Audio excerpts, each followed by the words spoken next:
ध्यान दबाते आपको शांत रहोगे।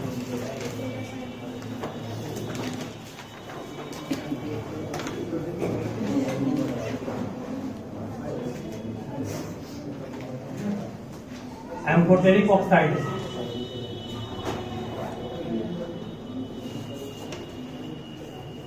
Amphoteric oxides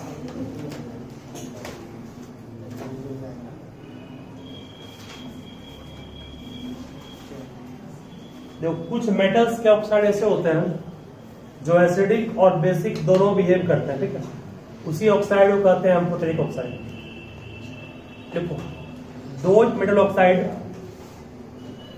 those metal oxide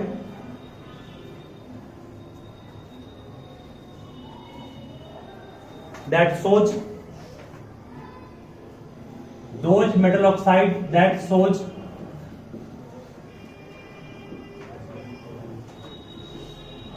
both acidic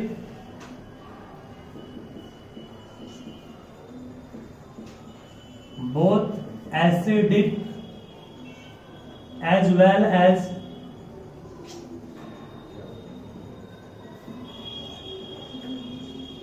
basic nature, both acidic as well as basic nature is called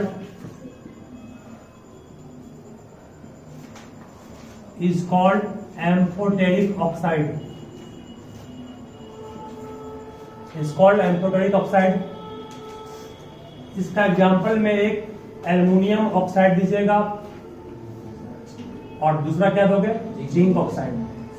इसका रिएक्शन भी कंप्लीट करने पूछ सकता है, ध्यान देना कैसे। देखिए, आपको कभी याद को लिखाए थे, हम उस दिन लिखाए थे कि मेटल का ऑक्साइड क्या होता है, मेटल का ऑक्साइड लिखाए थे बेसिक होता है, मेटल का ऑक्साइड बेसिक होता है। और एक चीज आपको हम और लिखाए थे कि मेटल को हम लोग ऑक्सीडाइजिंग एजेंट कहते हैं या रिड्यूसिंग। इसका ट्रिक याद है ना, आया था आपको वीडियो होगा भी। एक होता RIG, RIG means reduction is gain of electron, जो इलेक्ट्रॉन को गेन करेगा, और वाइल था oxidation is loss of electron, electron को लॉस करता है कौन, इलेक्ट्रॉन को लॉस करता है मेटल। जब मेटल इलेक्ट्रॉन को लॉस कर रहा है तो पढ़ाए थे जिसका ऑक्सीडेशन हुआ, जिसका ऑक्सीडेशन हुआ वही ऑक्सीडाइज करता है और उसी को कहते हैं रिड्यूसिंग एजेंट। इसका मतलब मेटल क्या है, मेटल आपका ऑक्सीडाइज किया, मेटल को कहेंगे हम लोग ऑक्सीडेशन उसका हुआ, या उसी को कहते हैं क्या, रिड्यूसिंग एजेंट भी करते हैं, ठीक है। उस तरह से नॉन मेटल उल्टा हो जाएगा। तो एल्युमिनियम ऑक्साइड और जिंक ऑक्साइड का बोथ नेचर एसिडिक भी है बेसिक भी है। कैसे, क्योंकि अगर इसको हम लोग एसिड से रिएक्ट करवाते हैं, देखो एल्युमिनियम ऑक्साइड को एसिड से रिएक्ट करवाएंगे तो इसके साथ भी ये रिएक्शन करेगा, और एल्युमिनियम ऑक्साइड को अगर बेस के साथ रिएक्ट करवाएंगे तो इसके साथ भी ये रिएक्ट करेगा। मतलब इसका रिएक्शन दोनों कंपाउंड के साथ हुआ। इसका मतलब जब एसिड को लिया गया है तो ये किस रूप में एक्ट कर रहा होगा, एज ए बेस, और जब बेस को लिया गया तो ये किस रूप में एक्ट कर रहा होगा, एज एसिड, तब तो सॉल्ट वाटर बनेगा। तो ये रिएक्शन एसिड और एसिड कभी आपस में रिएक्ट नहीं करता है, एसिड और एसिड कभी भी आपस में रिएक्ट नहीं करता है, क्योंकि एक्वा रिजिया भी रिएक्ट नहीं हुआ। एक्वा रिजिया को हम लोग क्या कहते हैं, एक्वा रिजिया कंपाउंड बोलते हैं, नहीं, एक्वा रिजिया का कोई फॉर्मूला पढ़े हो, नहीं पढ़े। फॉर्मूला किसका नहीं होता है, मिक्सचर का नहीं होता है। इसका मतलब एक्वा रिजिया एक मिक्सचर है, किसका मिक्सचर है, CnH3 का। किस रेशियो में आते हैं इसको, 1:3 में। इसका मतलब ये हुआ कि एक्वा रिजिया एक मिक्सचर है, क्योंकि वहां पर भी दो प्रकार के एसिड को मिलाया गया, एक HCl और एक HNO3, वो भी कितना, 1:3 रेशियो, ठीक है। तो जब भी कोई मिक्सचर होगा तो उसका रेशियो फिक्स होगा। मिक्सचर का रेशियो फिक्स होगा क्या, फिक्स नहीं होगा। मिक्सचर का रेशियो कभी फिक्स नहीं होगा, लेकिन इसमें कहा गया कि इस मिक्सचर में इस दोनों का रेशियो 1:3 लेंगे तो एक्वा रिजिया बनेगा, अदरवाइज कोई दूसरा बनेगा। ऐसे एक्वा रिजिया के लिए मिक्सचर में जो कंपाउंड आप मिला रहे हैं उसका रेशियो बस अमाउंट में फिक्स होना चाहिए। मींस अगर आपसे पूछा जाए कि आपने 20 ग्राम HCl लिया तो कितना ग्राम HNO3 लेंगे तो एक्वा रिजिया बनेगा 60 ग्राम का, ठीक है। ये सब एनालाइज क्वेश्चन कर सकता है आपका ऑब्जेक्टिव में कि 1:3 से निकाल लेंगे। या 2 मान लो 22.5 ग्राम आप HCl लिए तो कितना ग्राम HNO3 लें, यहाँ कंफ्यूज कर जाओगे, तो ये करना सिंपल है। इस दोनों का रेशियो 1:3 है, 22.5 ग्राम HCl लिए, इसको मान लो X लिए, तो रेशियो कितना 1:3, क्या क्रॉस मल्टीप्लाई से बन जाएगा, कर लेंगे ना। इस टाइप को घुमा के पूछेगा तो ये बन जाना चाहिए, ठीक है। चलिए एक्वा रिजिया एक एसिड है और ये मिक्सचर ऑफ एसिड से बना है। इसका मतलब ये हुआ कि कभी भी दो एसिड आपस में रिएक्ट नहीं करता है, इसलिए हम लोग को कहना पड़ा कि अगर ये मेटल का ऑक्साइड है और यहाँ पे एसिड लिया गया है, इसका मतलब इसका नेचर क्या होगा बेसिकली। एग्जाम में ये रिएक्शन के लिए लिखा है this reaction will proceed, then what is the nature of Al2O3, तो बोलना पड़ेगा it is basic, why because of basic. ये एसिड है तब तो बेस बना, ये एसिड है मतलब ये क्या हो गया बेसिक। अब इसका रिएक्शन क्या होगा, एल्यूमिनियम ऑक्साइड क्या है, एक आयोनिक कंपाउंड है, आयोनिक कंपाउंड क्या होगा सॉलिड, ये क्या होगा एक्वस नहीं, मान लो पानी नहीं मिला हुआ, मतलब ये कंसंट्रेटेड नहीं है डाइल्यूट, तब क्या होगा रिएक्शन बढ़ेगा, रिएक्शन होगा तो क्या बनेगा बोलिए, सॉल्ट कौन सा बनेगा, Al टूटेगा Al+3, O2 टूटता है O2-3, और ये किसमें H+Cl-, क्या बन जाएगा AlCl3 और H2O क्या बन गया H2O, सॉल्ट वाटर बन गया, ठीक है। याद रहेगा इसमें क्या बनेगा सोडियम एल्यूमिनेट। एक पढ़ाया था आपको इसका पहले भी, सोडियम जब एल्युमिनियम के साथ रिएक्ट करेगा तो आपका ऐसा नहीं बनाना Al2O3, गलती हो जाएगा वो, मींस बहुत सारे स्टूडेंट क्या आते हैं एन, यहाँ पर अधिकांश का ही नहीं रहेगा Al+3 O2- Na+OH-, अधिकांश सोचोगे सर AlOH ऑल 3 बन जाएगा और H2O, ये रिएक्शन गलती है, ठीक है। AlOH और एक Na, गलती होगा ये रिएक्शन सही नहीं है, ठीक है, ये सही नहीं है, इसलिए आपको पढ़ाया गया था पहले भी, जब सोडियम या जिंक, खास करके दो ही पढ़ाया था आपको, सोडियम नहीं, एक एल्युमिनियम था और एक जिंक था। जिंक वाले केस में सोडियम जिंकेट बना था, सोडियम जिंकेट का फॉर्मूला तुम्हें किसको याद है, सोडियम जिंकेट Zn शुरू कहां से होगा, सोडियम Na2ZnO2, ठीक है। इसको सोडियम जिंकेट कहते थे, जो सोडियम आयन और जिंकेट एनायन से बना था, सोडियम कीटायन था, जिंकेट एनायन था, ठीक है ना, तब बनेगा Na2ZnO2, ठीक है। और सोडियम एल्यूमिनेट का फॉर्मूला क्या था NaAlO2, इसका मतलब यहाँ पर सोडियम की वैलेंसी +1 और एल्यूमिनेट आयन की वैलेंसी क्या होती है -1, ठीक है। इसको याद रखिए, इंपॉर्टेंट फॉर्मूला दूंगा आपको। अब यहाँ पर क्या बनेगा, तो पहले तो साफ यहाँ मालूम चल रहा है कि एल्यूमिनियम जब सोडियम से रिएक्ट करेगा तो क्या बनेगा, sodium aluminate NaAlO2 +1 H2O, balance कर लोगे इसको।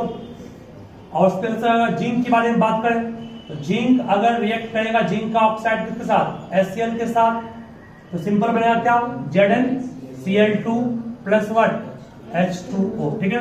और जिंक अगर रिएक्ट करेगा NaOH बेस के साथ तो क्या बनेगा, तो बनेगा आपका वही जो ऊपर लिखे हैं, sodium zincate means Na2ZnO2 +1 H2O, ठीक है। यहाँ जिंकेट आयन का सिंबल क्या है, फॉर्मूला क्या जानी नहीं हो, एलिमेंट से, ठीक है, नोट कीजिए इसको भी। रिएक्शन देखो, कैल्शियम कोई मेटल है, अगर ये वाटर के साथ रिएक्ट करेगा, ठीक है, प्राय तक कोई भी मेटल अगर वाटर के साथ रिएक्ट करेगा तो उसका रेट ऑफ रिएक्शन किस चीज पर डिपेंड करता है, पहला नेचर ऑफ मेटल पर, दूसरा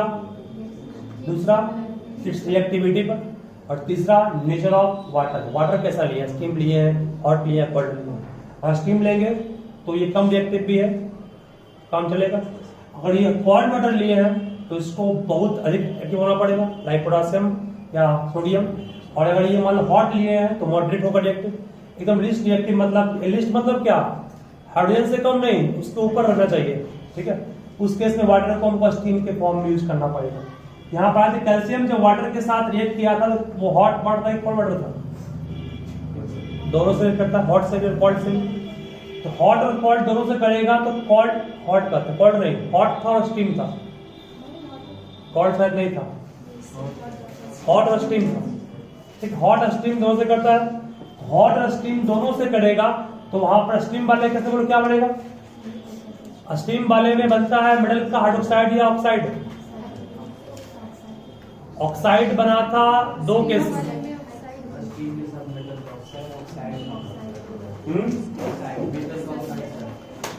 स्टीम वाले में लिखा है इसको, स्टीम वाले में बना था मेटल का ऑक्साइड, बाकी दोनों वाले में क्या था? तो पढ़ाए थे कोई भी मेटल अगर रिएक्ट करेगा कोल्ड या हॉट वाटर से,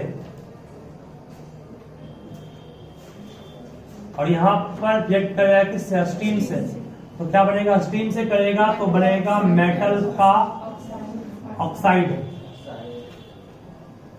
और हॉट या कोल्ड से करेगा मेटल का पढ़ाए थे इसको। तो स्टीम से अगर रिएक्ट किया तो भी बनेगा H2 गैस, H2 गैस तो दोनों केस में बना था ना। H2 गैस जो बना था इस केस में या इस केस में, वो H2 गैस कैल्शियम के सरफेस पर जाकर के स्टिक कर गया, स्टिक मतलब चिपक गया। तो कैल्शियम का वॉल्यूम घटा के बढ़ा, वॉल्यूम बढ़ गया, उसका वॉल्यूम नहीं बढ़ गया, वॉल्यूम बढ़ गया, कितना एरिया और बढ़ गया इसमें ना, वॉल्यूम बढ़ गया। जब वॉल्यूम बढ़ गया तो डेंसिटी का फॉर्मूला क्या पड़े हो? मास बाय वॉल्यूम, लेकिन मास में बढ़ोतरी बहुत कम हुई होगी। क्यों? क्योंकि गैस है, गैस का बबल बहुत हल्का होगा, मास लगभग नहीं के बराबर बढ़ा। जब वॉल्यूम बढ़ गया तो डेंसिटी घट गया, डेंसिटी घट गया तो हल्का हो गया ना, तो फ्लोट करेगा ही करेगा। इसलिए कैल्शियम और मैग्नीशियम दो ऐसे मेटल हैं जो रिएक्ट करते हैं वाटर के साथ, तो वाटर के ऊपर फ्लोट करना शुरू कर देता है। ठीक है, सोडियम को पानी में डालते हैं तो यहां पर क्या हो रहा है? कंबसन हो रहा है या नहीं हो रहा है? कंबसन क्यों हो रहा है? क्योंकि सोडियम वहां एक फ्यूल बन गया, सोडियम जल रहा है। ठीक है, सोडियम जल रहा है, क्या बोल रहे हैं? सोडियम जल रहा है या फिर हाइड्रोजन? सोडियम जब ऑक्सीजन के साथ रिएक्ट करता है तो क्या बनता है? सोडियम ऑक्साइड बनता है। इस केस में सोडियम जल रहा है। हाँ, ये पानी वाले केस में क्या होगा? पानी वाले केस में जब सोडियम को डालेंगे पानी में तो सोडियम पानी के साथ भी रिएक्ट करके H2 बनाएगा। वो H2 गैस का जो बबल होगा वो जलता हुआ, मतलब बबल के रूप में बबल्स होगा। ठीक है, और H2 गैस तभी तक न निकलेगा जब तक कि सोडियम रिएक्ट कर रहा होगा। ठीक है, मतलब सोडियम जब पानी में डालते सोडियम तो जलता क्यों है? जलता वहां एक्चुअल में H2 गैस है।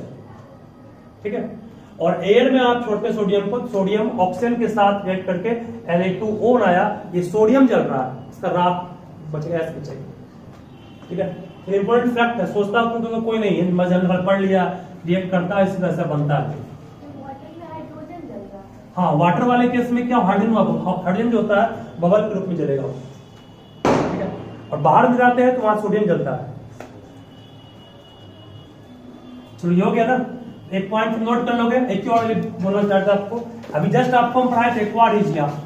एक्वा रिजिया का एक और नाम एग्जाम में घुमा के पूछ सकता है कि रॉयल वाटर किसे कहते हैं। एक्वा रिजिया को रॉयल वाटर कहते हैं, नोट कर लियो, कोई पढ़ लो। एग्जाम में आता है ये तब आया था, बुक में बुक दिया हुआ है। हाँ, इसलिए याद तुम लोग एक royal water, aqua regia is also called royal water. Aqua regia is also called royal water. चलिए, और नोट वहां भी कर लो, कैल्शियम और मैग्नीशियम दोनों में, calcium and magnesium both float. ठीक है,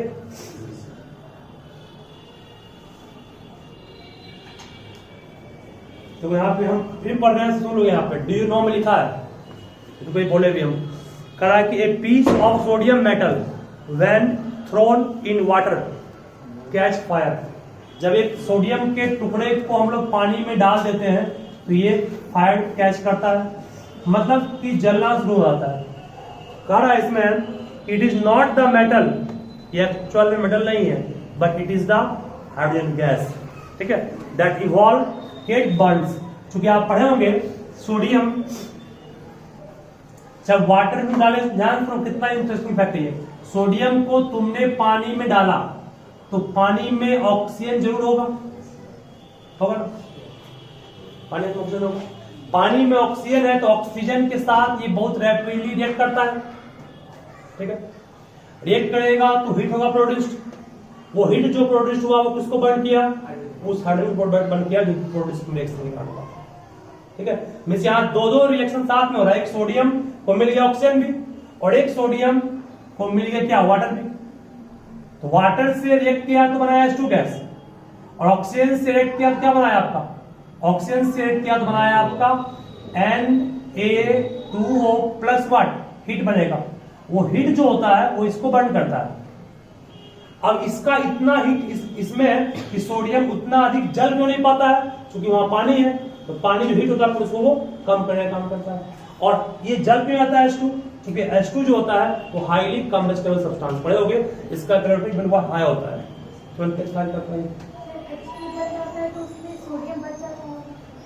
हाँ, सोडियम बचा हुआ रहेगा, लेकिन ये H2 कब तक प्रोड्यूस करेगा? जब तक ये इससे रिएक्ट करेगा, इसका रिएक्शन बंद होगा, ये बंद हो जाएगा। ये दोनों इंटरडिपेंडेंट आपस में, ठीक है। सोडियम जब डालते हो पानी में तो वहां बर्न कौन करेगा? बर्न करेगा H2 गैस, ना कि सोडियम बर्न कर रहा है। हाँ, अगर सोडियम को तुम ऑक्सीजन में छोड़ दिए हो तब कौन बर्न कर रहा है? सोडियम बर्न कर रहा है। वही चीज में बोले हम, फिर सुन लो एक बार। A piece of sodium metal when thrown in water catch fire, however it is not the metal but the hydrogen evolved in the reaction which catch fire. Actually the ignition temperature of hydrogen is very low, therefore it is highly combustible nature and readily catch fire. Very important fact है, ठीक है। चलिए ध्यान रखना इसको भी। आगे बढ़ते हम। Reaction of metal with dilute acid. Reaction of metal with dilute acid.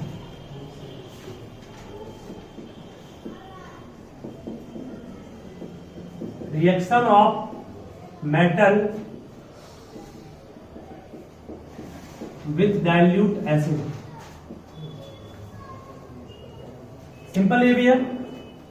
Metal अगर रिएक्ट करेगा एसिड के साथ तो क्या बनाएगा? Metal react with dilute acid and form what? Base, salt and hydrogen gas. Simple. और इसको, इसके रिएक्शन को पूरा करने के लिए हमको रिएक्टिविटी स्विच को जाना जरूरी होगा। देखो एग्जांपल कुछ इसका तो पूरा कीजिए फास्ट में। Na plus HCl, sodium solid है, HCl एक्वस है, चूंकि डाइल्यूट लिए है तो पानी होगा ही होगा। NaCl सॉलिड है, HCl यहां भी क्या लेंगे? एक्वस ही लेंगे, तो पानी होगा। एल्युमिनियम भी सॉलिड लिए है, फिर HCl लेंगे तो क्या होगा?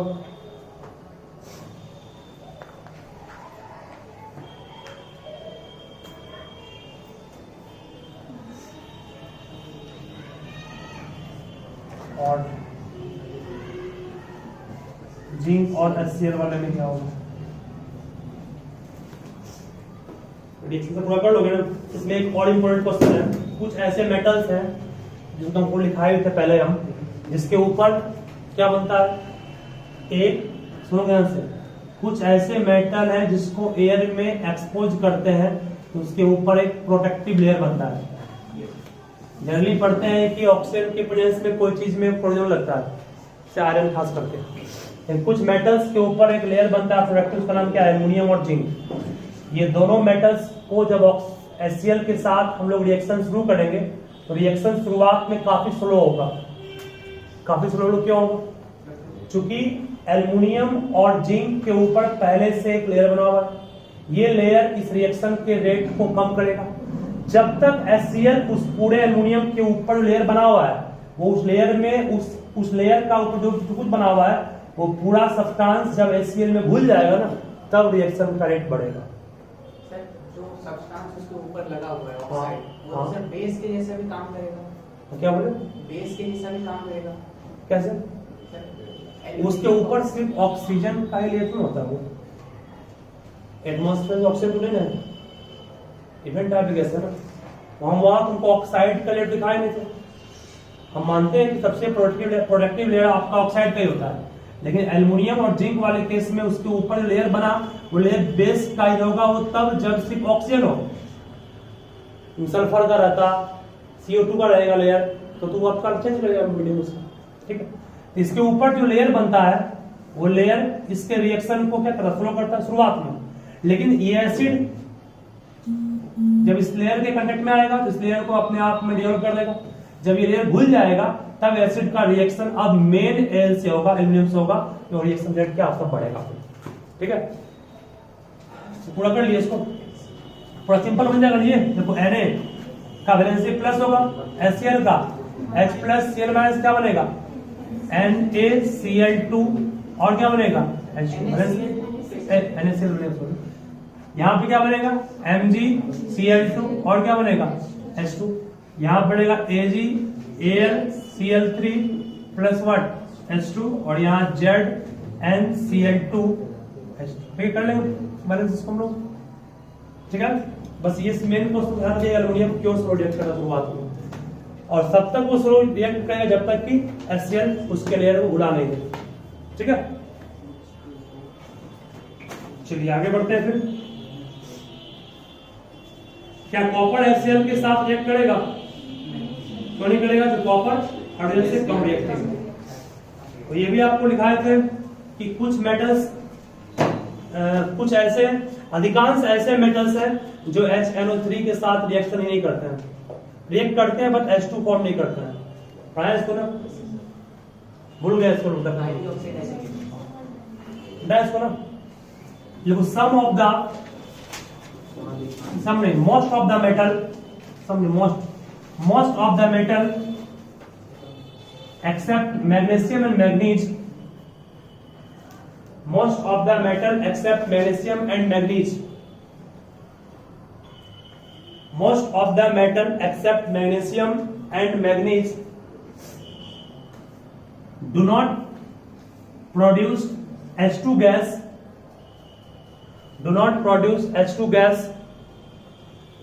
on reacting with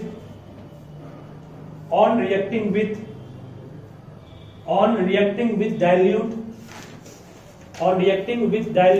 nitric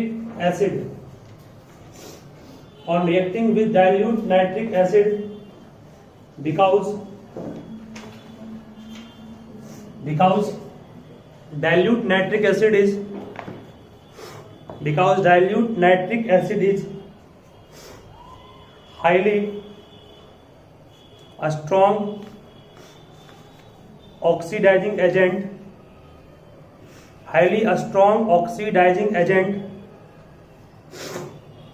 that oxidizes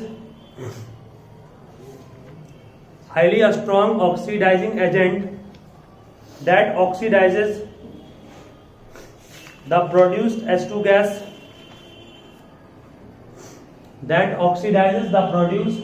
gas, into water. H2S बनता है वहां शुरुआत में, H2 गैस शुरुआत में बनता है, बट वो H2 गैस कन्वर्ट किसमें होता है, वो वाटर में। कैसे पाए इसको भी एक बार फिर रिमाइंड करें। मैग्नीशियम और मैग्नीज इस दोनों को छोड़कर लिखा रहे हैं, क्योंकि ये दोनों metal very dilute nitric acid का मतलब क्या हुआ, बोलो वेरी डाइल्यूट नाइट्रिक एसिड का मतलब क्या हुआ, मतलब कि पानी की मात्रा वहां बहुत ज्यादा होगी। इस तरह का मेटल मैग्नीशियम और मैग्नीज को अगर वेरी डाइल्यूट नाइट्रिक एसिड के साथ रिएक्ट करवाएंगे तो क्या H2S बनेगा, दोनों केस में यहां पर H2 गैस बनेगा, दोनों केस, ठीक है। लेकिन बाकी सब मेटल के लिए ये रिएक्शन H2 गैस फॉर्म कभी नहीं करेगा, वो H2 होगा। क्यों, क्योंकि नाइट्रिक एसिड खुद टूटता है, ये NO3 है ना, ये खुद टूट जाएगा। मान लो कि ये अभी मान लो यहां यूज सोडियम करते हैं, ठीक है, सपोज को, तो ये कभी भी H2 गैस फॉर्म नहीं करेगा। यहाँ क्या होगा, HNO3 खुद टूटेगा, ये फिर टूटता है किसमें, H प्लस HNO3 माइनस हो गया ना। अब ये NO3 माइनस फिर टूटेगा, नाइट्रस NO2 ऐसे टूटेगा। मीन्स ये टूटता है Na या NO2।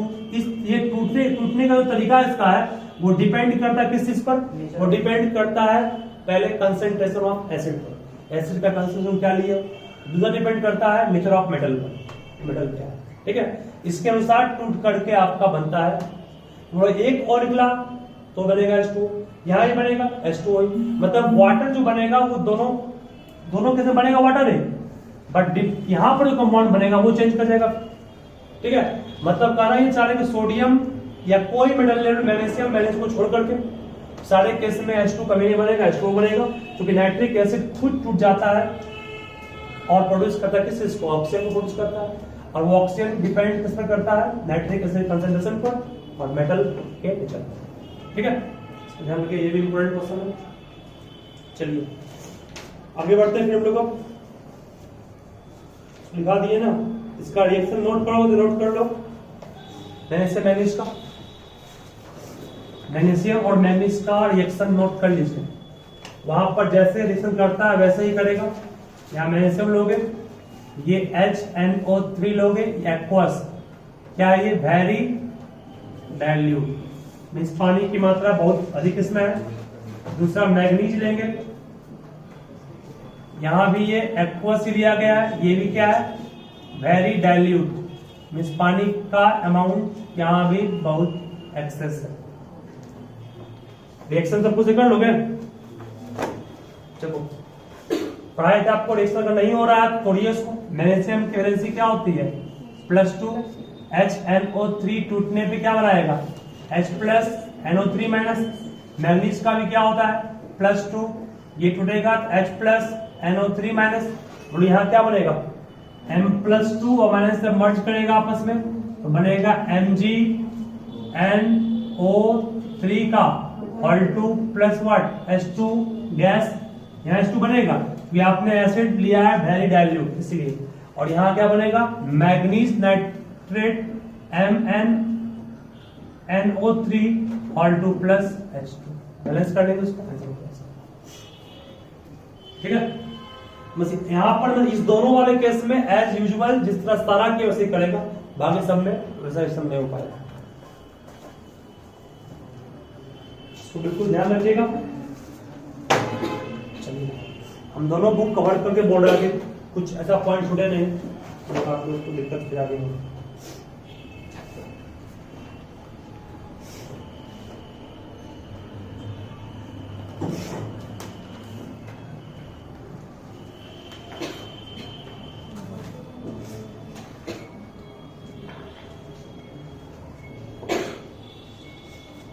Next topic reaction of metal with, next topic है रिएक्शन ऑफ मेटल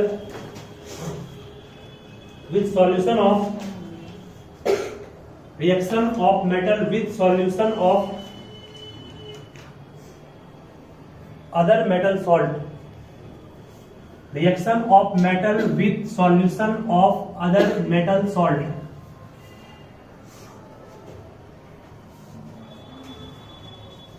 ये तुम लोग पहले ही पढ़े हो, डिस्प्लेसमेंट और डबल डिस्प्लेसमेंट रिएक्शन वैसा ही है कि जस्ट डबल डिस्प्लेसमेंट रिएक्शन की तरह है, और डिस्प्लेसमेंट भी हो सकता है, बट यहां पर डिस्प्लेसमेंट ही बोलेंगे क्योंकि यहां पर एक मेटल होगा इसीलिए। जिंक रिएक्ट करेगा कॉपर सल्फेट से, बनाइए क्या बनेगा,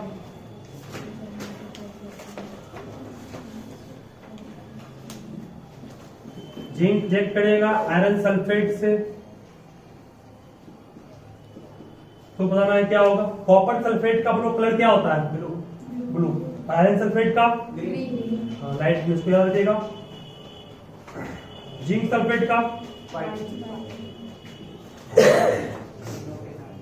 चलिए लिखिए पास में उसको,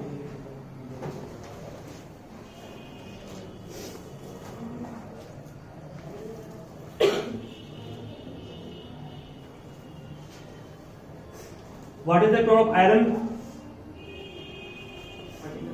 सिर्फ आयरन का कलर ध्यान रखोगे ग्रे होता है, कलर बेस्ड क्वेश्चन भी रहता है एग्जाम में। सिर्फ सिल्वर का कलर पूछा है क्या होगा, ग्रेइश व्हाइट, ठीक है। कॉपर का कलर रेड ब्राउन, कॉपर का colour red brown, iron sulphate का भी जस्ट कहा ही मैंने, कॉपर सल्फेट का ब्लू होता है, आयरन सल्फेट क्या बोला मैंने आपको, ग्रीन, लाइट नहीं होता, हल्का ग्रीन होता है। चलो इसमें कंप्लीट किया पास।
बन गया। चलिए क्या है फर्स्ट का जिंक सल्फेट और क्या होगा, सीओ हो जाएगा। क्यों बस लोग यहाँ पे जिंक का वैलेंसी होता है +2, कॉपर +2, सल्फेट -2, ठीक है। +2 माइनस से मर्ज करेगा, ZnSO4 बनेगा, कॉपर अलग हो गया। जब भी आयन बने ना उसको अलग करके एटम बना दोगे। यहाँ इससे कैसे बनेगा, जिंक +2 होगा, Fe क्या होगा +2, सल्फेट 2 माइनस, क्या बन जाएगा ये ZnSO4 प्लस व्हाट Fe, ये भी एक्वस हो जाएगा और ये भी क्या एक्वस, ठीक है। चलो नहीं कोई जरूरत नहीं, तू है तो सोकर चाहोगे तो ये हो गया ना। अगर मान लो यहाँ पर स्टेप्स आपके पास जिंक सल्फेट प्लस Fe तो क्या बनता, तब कहते नो रिएक्शन होगा ही नहीं, क्योंकि iron can not displace what zinc, ठीक है। इस टाइप का भी आपको मिलेगा क्वेश्चन, तो बन जाना चाहिए। चलो इसका कुछ देना आपको क्वेश्चन बनाना भी है खुद से।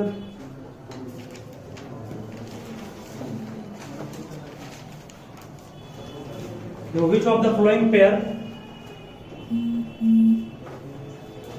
which of the following pair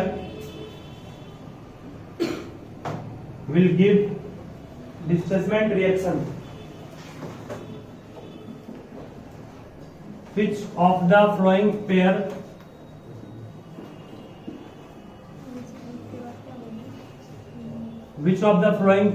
will give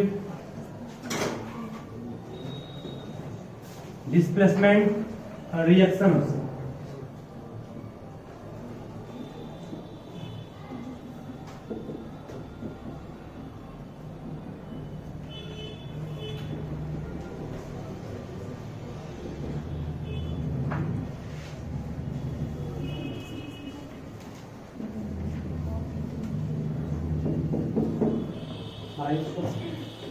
इनमें से कौन सा पेयर डिस्प्लेसमेंट रिएक्शन प्रोसीड करेगा?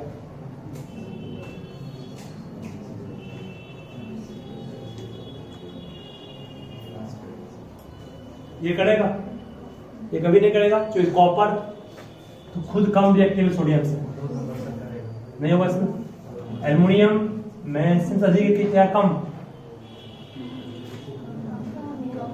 है, ये भी नहीं करेगा। Ag आयरन अधिक है, ये कम, ये भी नहीं करेगा। कॉपर सिल्वर से का गया ना, मीन्स वही करेगा जो सही रिएक्टिव। इसके लिए आपको रिएक्टिविटी स्टेज को ध्यान रखना पड़ेगा। एक और क्या आपसे क्वेश्चन पूछेगा, रिएक्टिविटी स्टेज के जो टॉप से बॉटम जाएंगे तो इलेक्ट्रो पॉजिटिविटी घटेगा बढ़ेगा, घटेगा। क्योंकि इलेक्ट्रो पॉजिटिविटी का मतलब हुआ इलेक्ट्रॉन को लॉस करने की टेंडेंसी सबसे अधिक किसके पास, पोटेशियम के पास। फिर सोडियम घट रहा है ना, इलेक्ट्रो पॉजिटिविटी घट रहा है बट इलेक्ट्रो नेगेटिविटी बढ़ रहा है, ठीक है। जब भी रिएक्टिविटी स्विच के टॉप से बॉटम जाएंगे तो इलेक्ट्रोपॉजिटिविटी क्या होगा, घटेगा, बट इलेक्ट्रोनेगेटिविटी मतलब गेनिंग ऑफ इलेक्ट्रॉन की कैपेसिटी बढ़ेगी। ठीक है, इसको ध्यान दिए सबको समझिए। चलो चलिए एक और क्वेश्चन है जो कि और इम्पोर्टेंट ये भी होता है, ध्यान रखिएगा इसका बेटा। रिएक्टिविटी सीरीज जो आपको लिखा है तो उसको ध्यान रखिएगा, मतलब क्वेश्चन बनेगा। और इस तरह से और है, इसको आना भी है। देखिए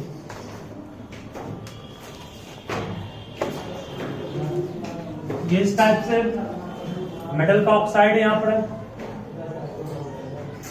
यह मेटल ऑक्साइड, यहाँ है जिंक, यह है मैग्नीशियम और यह है आपका कॉपर। पहला है जिंक ऑक्साइड, दूसरा है मैग्नीशियम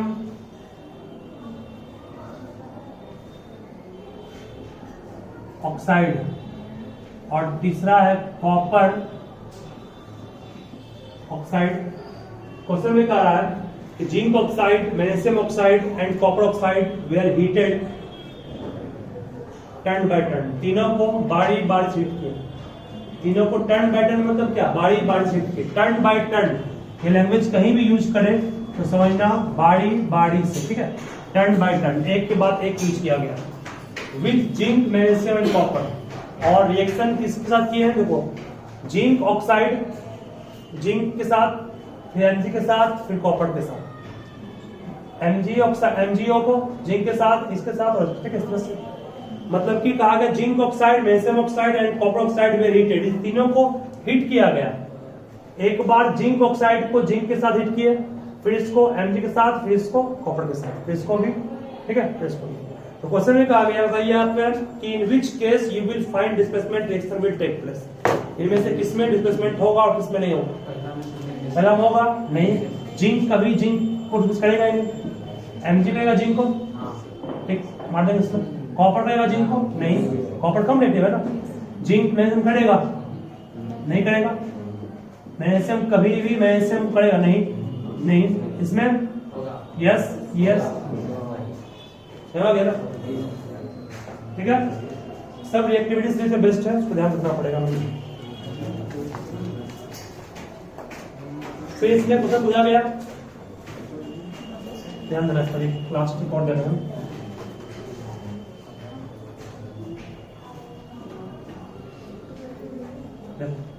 ये मेटल है इस कॉलम में, इस कॉलम में आपके पास आयरन सल्फेट है, इस कॉलम में कॉपर सल्फेट है, इस कॉलम में जिंक सल्फेट है और इस कॉलम में सिल्वर नाइट्रेट है, AgNO3। समझ रहोगे, ये A है मेटल, B है metal, C metal, D। NR means no reaction, D मतलब displacement, NR no reaction, NR no reaction, displacement कुछ नहीं पता, नो रिएक्शन, नो रिएक्शन कुछ नहीं पता, इसका मतलब हो गया नो रिएक्शन, नो रिएक्शन। यहाँ डैश के मतलब इसके बारे में कुछ नहीं कहा जा सकता, क्या होगा, dash dash displacement, no reaction. ये आपके पास दिया है टेबल, ठीक है, टेबल गिवन रहेगा। क्वेश्चन पूछे, बताओ इन चारों में से कौन सा मेटल मोस्ट रिएक्टिव है, क्या बोलोगे। इन चारों में मोस्ट रिएक्टिव कौन है।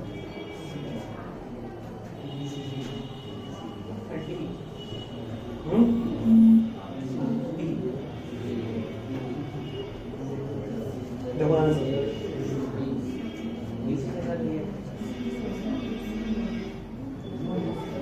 ए का Fe के साथ हुआ ही नहीं। अच्छा, इन चारों में सबसे मोस्ट रिएक्टिव कौन, जिंक है कि एल्युमिनियम कि आयरन की कॉपर। जिंक। जिंक को जो डिस्प्लेस कर दिया कोई किया है, कोई नहीं किया। जिंक के बाद किसकी बारी है, आयरन को डिस्प्लेस कौन किया है, बी किया है। मींस अभी तक के मालूम चला कि बी रिएक्टिव है। सी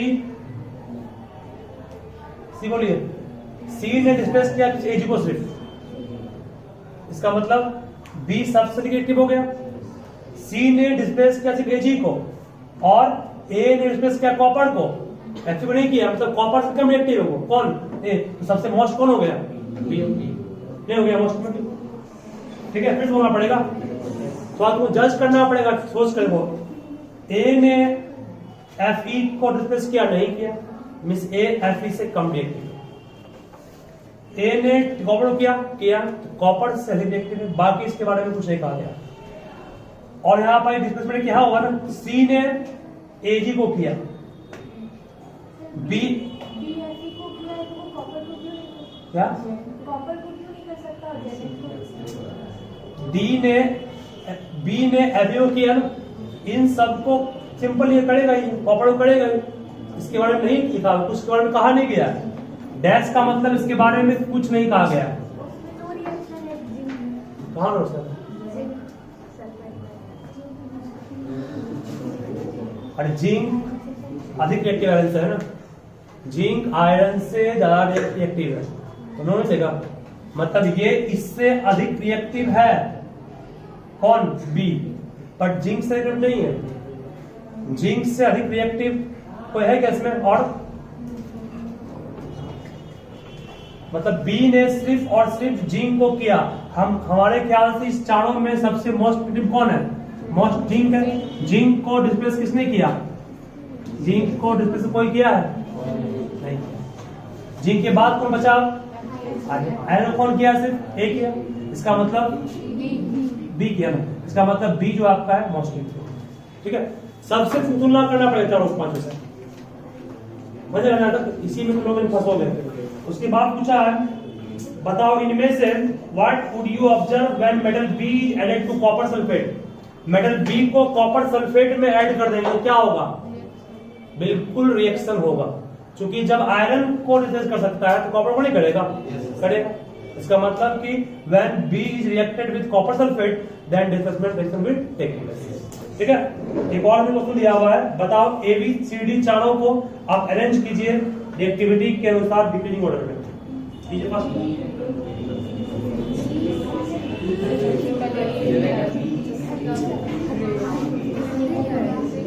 हो गया, सबसे अधिक बी है, उसके बाद कौन है ए, उसके बाद कौन है, सबसे कम कौन है, क्योंकि ये किसी को तैयार नहीं, इस टाइप का कुछ पूछता है, ठीक है, इस टाइप के क्वेश्चन